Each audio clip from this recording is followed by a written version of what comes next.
Hello,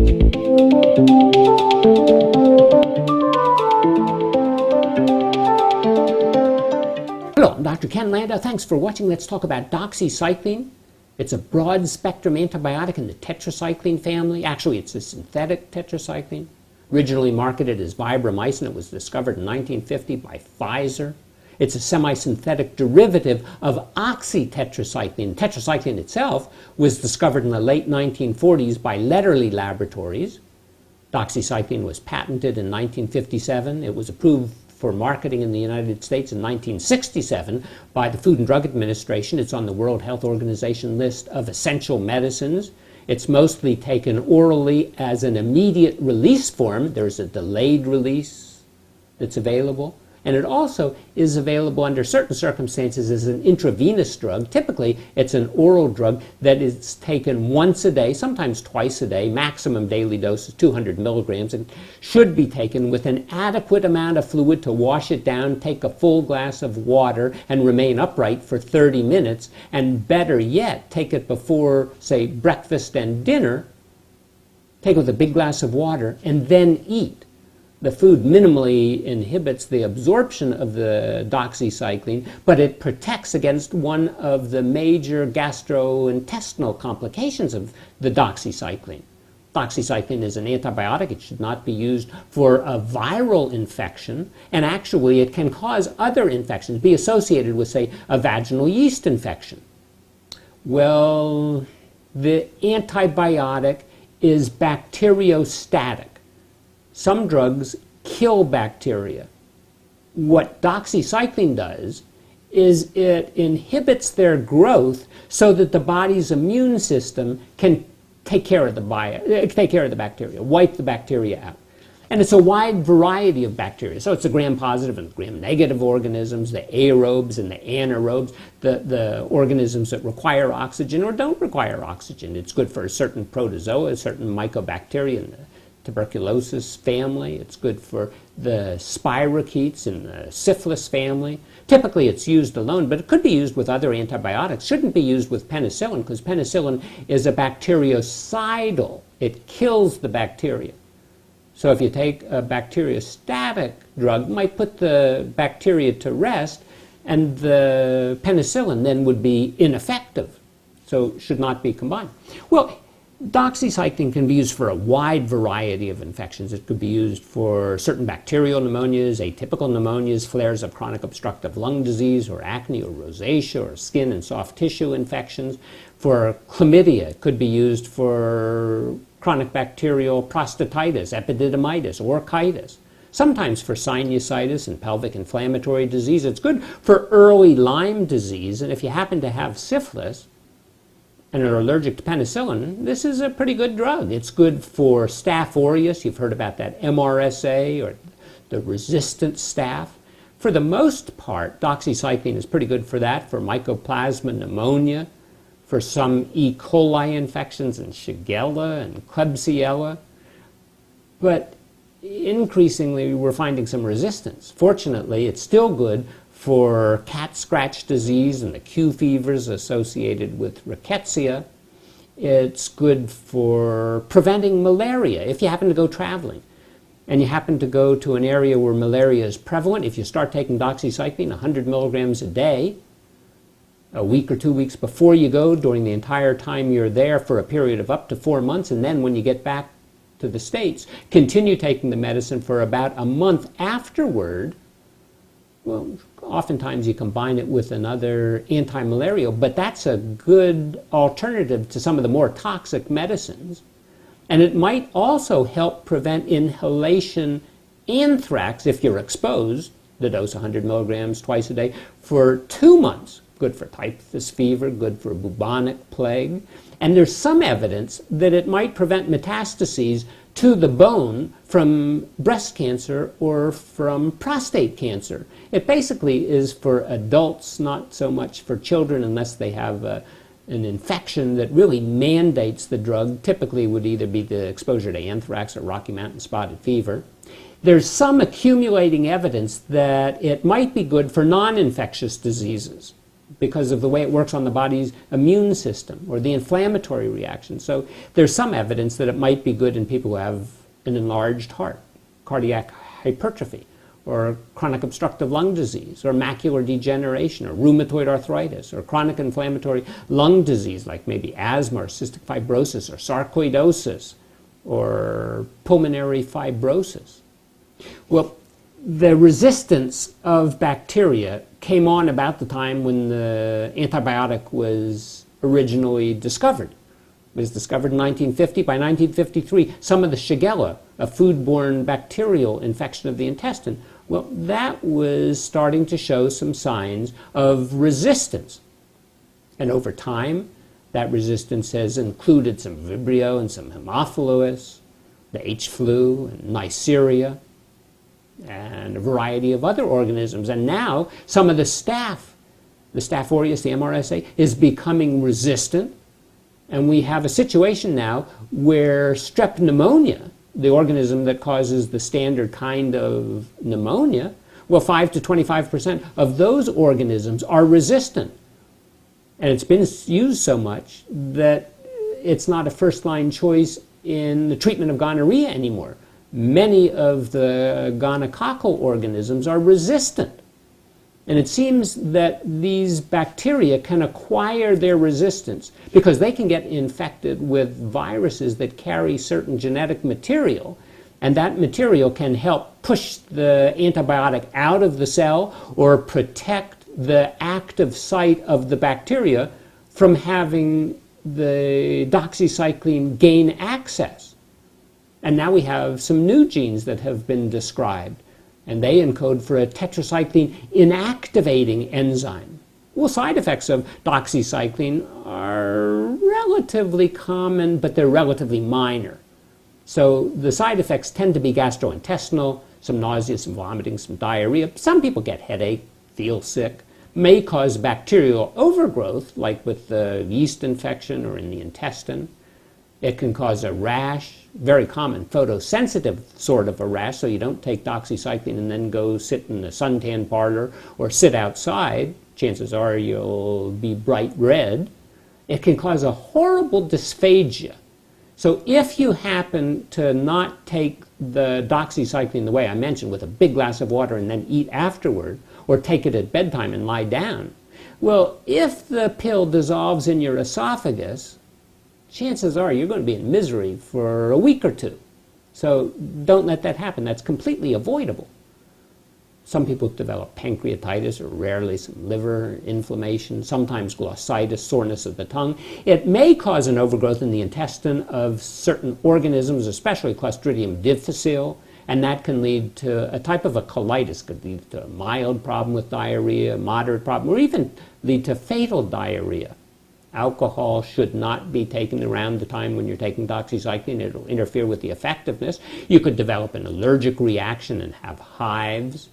And sometimes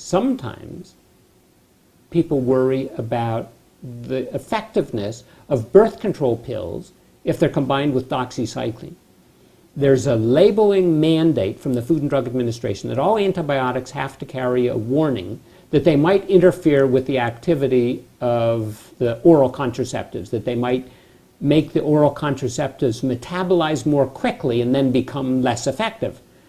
That's not the case with doxycycline. It carries the warning, but doxycycline does not interfere with the birth control pill. Why people get pregnant when they take the birth control pill is they forget to take the birth control pill. The birth control pills are so sensitive now that if you're supposed to take it every evening and you forget to take it in the evening, you remember in the morning, that might be too much of a delay. There's a question about taking it during pregnancy or in young children. Is it going to discolor the teeth? And the answer is, of all of the tetracycline products, doxycycline is the least likely to cause problems in that regard. Well, doxycycline can cause a major skin reaction where the skin turns red and falls off. And that sometimes can actually be fatal. A condition known as exfoliative dermatitis or Stevens-Johnson syndrome or toxic epidermal necrolysis also can cause the pressure inside the brain to increase. That's something that we call pseudotumor cerebri, or benign intracranial hypertension. The symptoms are headache or blurred vision, double vision, loss of vision. tends to occur more in women who are overweight, women who are childbearing age. That's why we don't use it with any other drugs that might cause similar kind of problem, like isotretinoin that's often used for acne, also called Accutane. Well, fortunately, the symptoms resolve if the product is discontinued, if you stop taking the doxycycline. And the vision loss, unless it has persisted for a long time, is going to resolve and you'll be okay.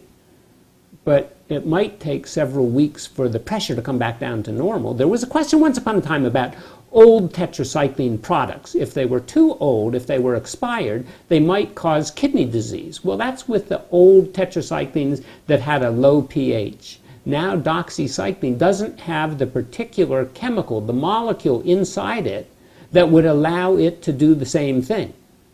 So there isn't an issue with that.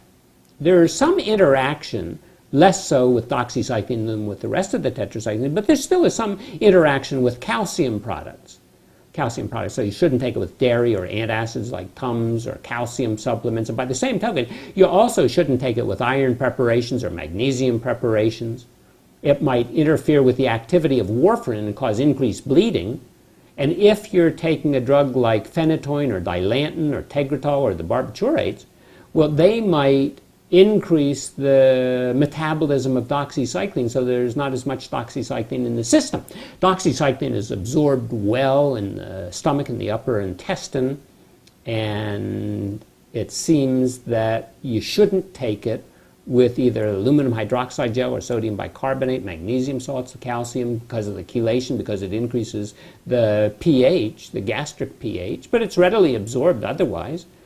It has variable binding to the plasma proteins. It has a long half-life. That's why you really only have to take it once a day, because the half-life is about 18 to 22 hours. The peak concentration in the bloodstream is going to be about 2 or 3 hours after you take the drug, and still, at 24 hours after you've taken a dose, you have 50% as much in the system. So it sticks around for a long period of time. It's concentrated in the liver, in the bile, excreted in the urine, in the feces, as a biologically active form.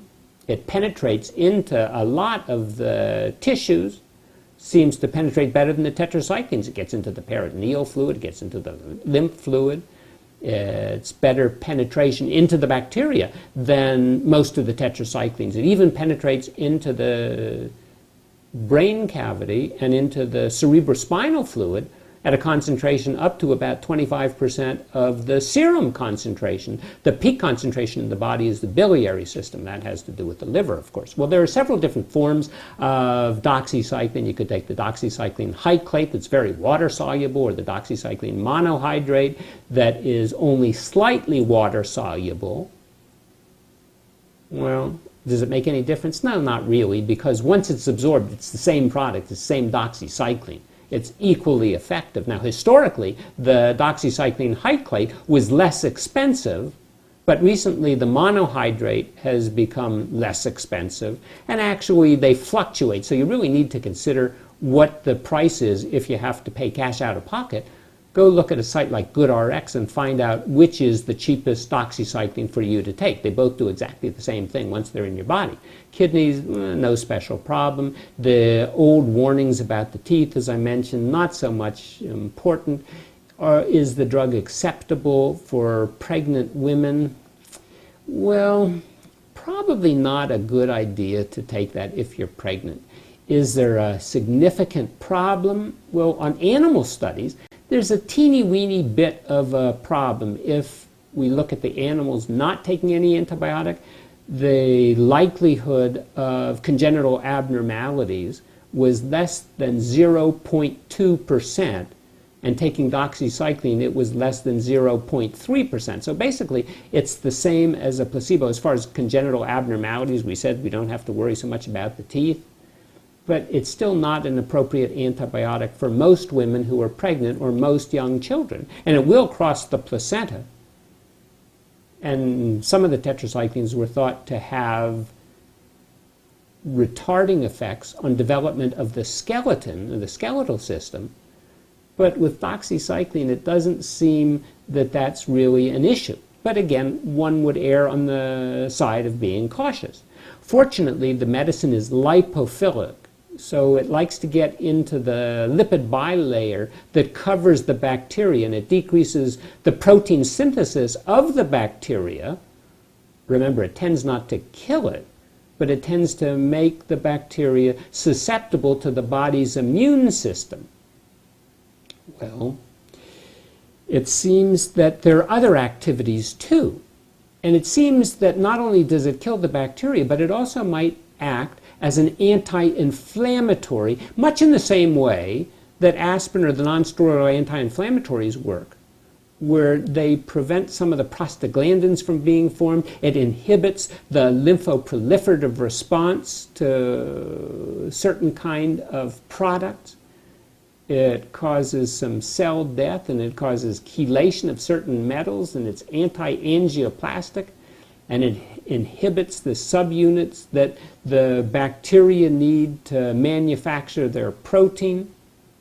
And it seems that it loves to be around fatty substances like the pilosebaceous glands that you have in your face that tend to be where the organism that causes acne is. So it seems to be very good against Propionibacterium acnes, or Corynebacterium acnes, if you will. And they developed a sub-antimicrobial dose, a dose that supposedly worked as an anti-inflammatory, didn't even kill any bacteria. It was called Periostat. It was used originally at a dose of 20 milligrams twice a day to improve the tooth attachment to the bone in the mouth. It reduces general inflammation. Well, the sub-antimicrobial doses work because they prevent some of the enzymes that are around that degrade the connective tissue. That's why it seems to potentially be of value for those other non-infectious causes I mentioned earlier. And then they came out with Rosacea. And Rosacea is 40 milligrams of doxycycline monohydrate, 30 milligrams of which is in the immediate release form, and 10 milligrams of which is in a delayed release form. And it's used for rosacea, but it's pretty expensive. In 2013, there was a cataclysmic event. There was an increased demand, and the manufacturing issues caused a decrease in production.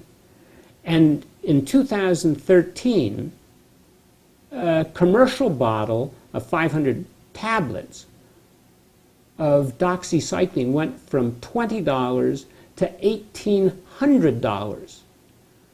That's why you have to go and check to see what the price is going to be. Now, if you take the doxycycline hyclate, that's the vibromycin, well, if you take 20 pills of 100 milligrams, cash price is going to be somewhere between about $50 and $90, with a coupon around $20. If you get the vibromycin itself, the name brand, it's going to cost you $250 with a coupon for that same amount. Now, if you take the doxycycline monohydrate, well, the cash price for 20 tablets at 100 milligrams currently is anywhere between $20 and $50. With a coupon, it's anywhere between $13 and $38. You get the coupon at GoodRx on the computer.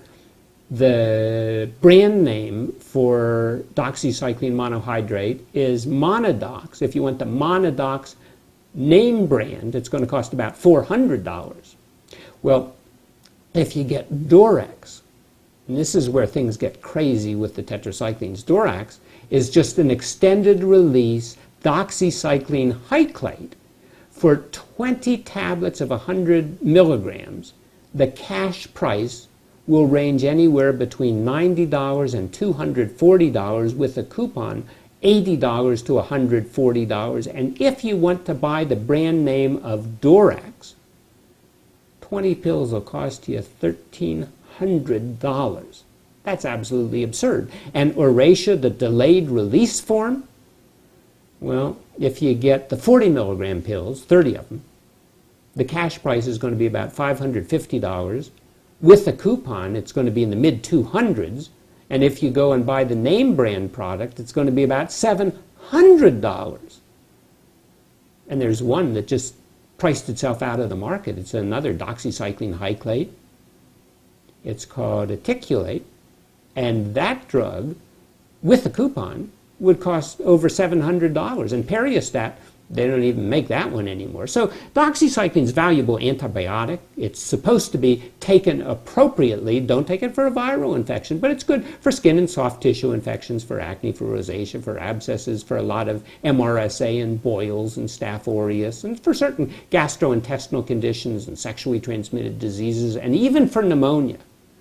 But remember, you have to take the medicine correctly. You need to take it with a big glass of water, and to be safe, you better eat afterward and don't lie down for at least 30 minutes, or be safe an hour or even 2. And check the prices, because they fluctuate dramatically. And especially if you're out of pocket, something to consider. Anyway, thanks for watching. I'm Dr. Ken Landau.